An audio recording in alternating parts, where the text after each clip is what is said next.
So the question now comes up, if you're traveling in a circle at a constant speed, are you accelerating? And intuitively, a lot of students first say, well, if my speed is constant, I'm not accelerating. But those students are forgetting something. Acceleration is a vector quantity, meaning it cares about a magnitude, i.e. your speed, which would not be changing, but also a direction. And anytime you travel in a circle, which has some center, then the direction that you're traveling at any given moment in time has to be perpendicular to the line that connects your current location to the center of the circle, i.e. perpendicular to the radius at your current position. In this case, if we were traveling counterclockwise, that direction would be up. So this would be the direction of our velocity at time 1. If we continue to travel around the circle at a constant velocity to some other point in time, we might end up at this other position. Now our radius is along a different orientation, and in the direction counterclockwise, our velocity, which would be perpendicular to that radial line, would point up and to the left. It would be the same size magnitude velocity, but it would be a different direction. So the question would be, did our velocity change? Well, we can do a quick, simple vector analysis. Delta V is defined as V final minus V initial, where these things are all vectors. That means we should be doing vector math. We can do that graphically. V final pointed this way in this situation. And then minus V initial should be the same size as our initial velocity, but point in the opposite direction. We put that negative V initial, so negative V initial, on the tip of V final, right?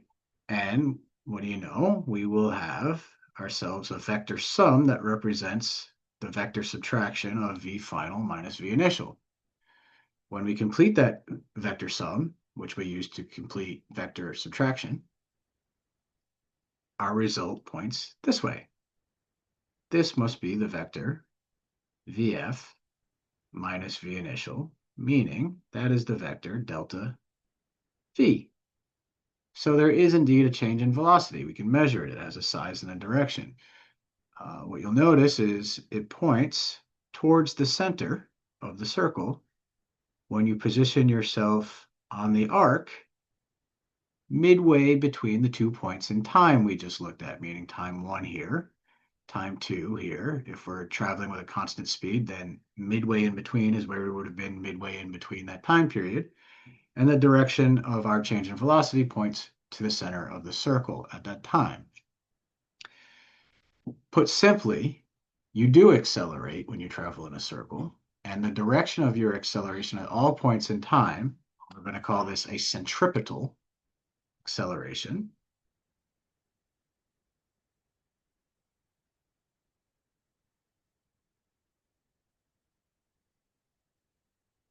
That's a vector. Anytime you travel with constant speed around a circle, you will have a centripetal acceleration, and it will point towards the center of the circle at all points in time. So points along radial line, where the radial line is just the line that connects the center of a circle to the point on the circle that you are at.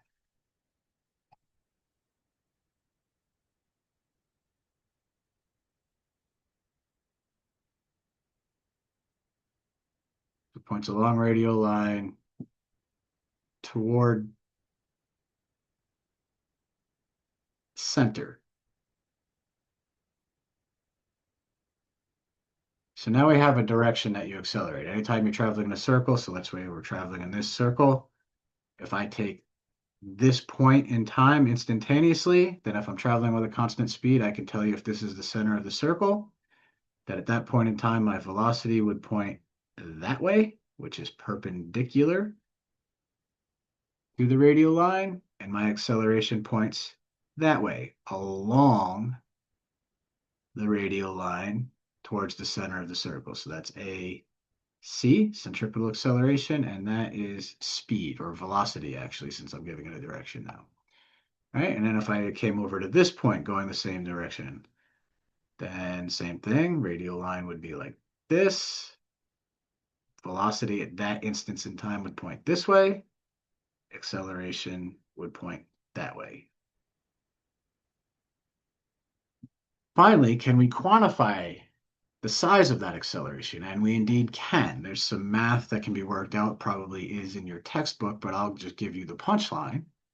A centripetal acceleration will have a magnitude of whatever your constant uniform circular velocity is, or your uniform circular speed, I should say, squared over the radius of the circle that you are making. So this is an important kinematic relationship, which should also go onto your quizzes and tests, right? But you need to know both parts, not just how big it is, but which way does it point. And we just covered that.